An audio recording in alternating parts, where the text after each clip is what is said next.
Welcome to this Arnold Culliford knitwear tutorial on splicing your yarns together. This tutorial is part of our Boost Your Knitting series, 12 projects to teach you 12 new techniques from the world's best knitting designers. If you'd like to find out more about Boost Your Knitting or purchase kits or yarns to go with any of the projects in the collection, do click the link up here to take you over to our website where you'll find everything you need.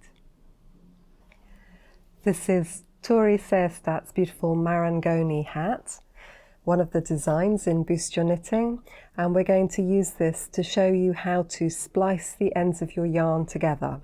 This produces a completely seamless way of changing colours or changing from an old to a new ball of the same colour, and means that you have no ends on the back of your work. Indeed, the join is basically completely invisible.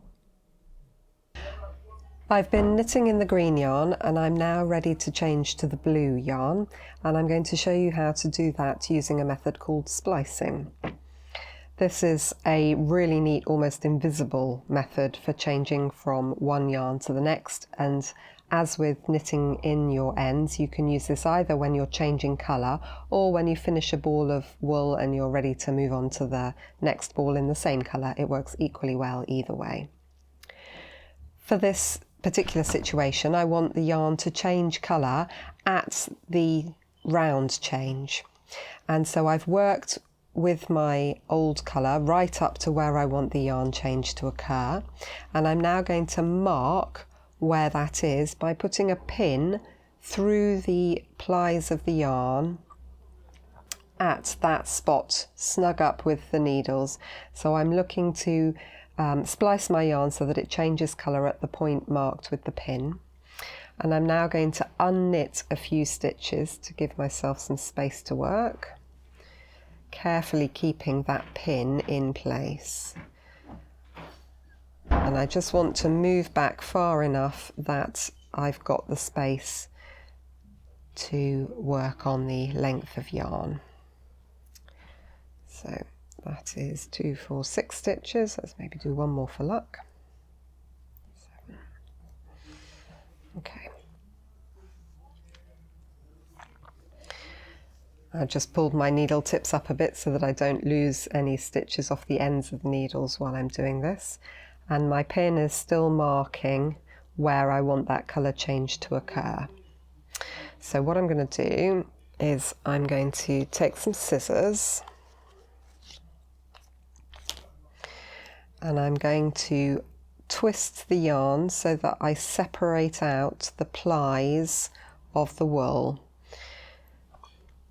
And if you're using a single ply yarn, you'll just want to separate the yarn into 2 roughly equal sections. So this is a yarn that's made from 2 plies. I've untwisted them and I've popped my scissors between the 2 plies so that I'm only going to cut through one of them, and I'm going to cut one of the plies nice and close to the pin. I can get rid of that now because I've used it for what it's needed for, and then I'm going to pull on that end and separate it out, and then I'm going to cut the other ply so that what I've created is cut flush where I want the colour change to occur, and then a bit of an end, roughly 2 to 3 centimetres or an inch of end where the yarn is thinner. So I can put that one down, and now I pick up my new yarn. This is the yarn that I want it to change into, and I'm going to do the same thing. So I'm going to untwist the plies so that I can put my scissors in between and cut one of them. And again, so this is where the colour change is going to occur, and then I've got an end that I'm going to use to overlap.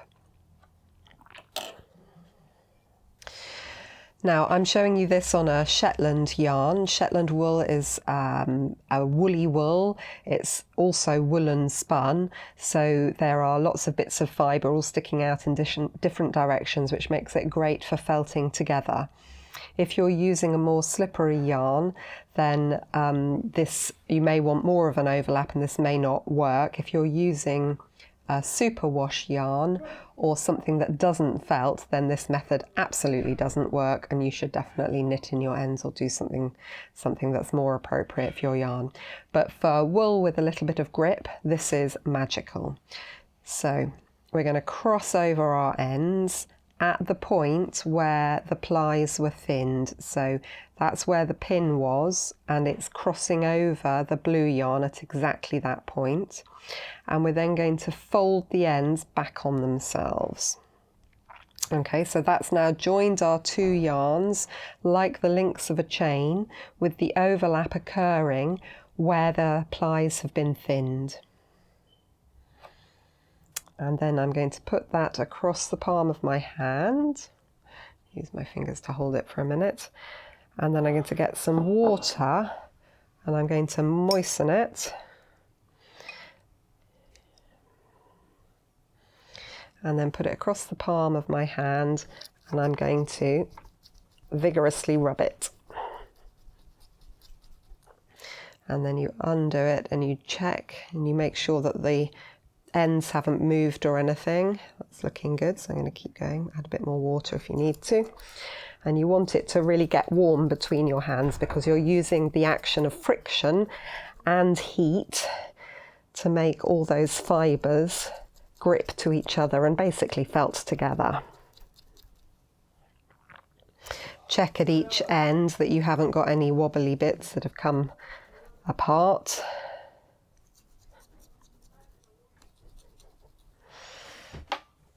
And once you're happy, you can give it a little tug to make sure it's properly joined. That is absolutely joined, and you can see that we've got a really neat change between the green yarn and the blue yarn. And now, for the magic, all you need to do is knit on with your joined ends.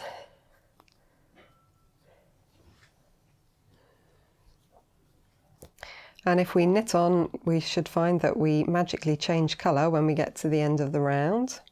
That colour changes in exactly the right spot.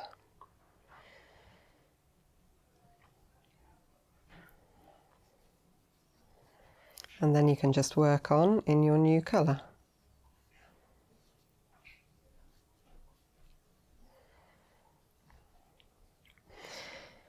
And this is great because obviously you haven't got any ends at the rear of the work. Your yarn has literally just changed from one colour to the next in the right place. Thank you for watching this video on splicing your yarns together. I hope it's given you confidence on changing yarns in all sorts of different projects, and that you'll find it a really handy technique. If you'd like to find out more about Boost Your Knitting, then do visit our website by clicking on the link up here, which will take you over and give you all the information that you need. If you've enjoyed this tutorial, then do subscribe to our YouTube channel, Jen AC Knitwear, and then you can be certain that you'll catch our next tutorial when it's released. Thanks ever so much for watching.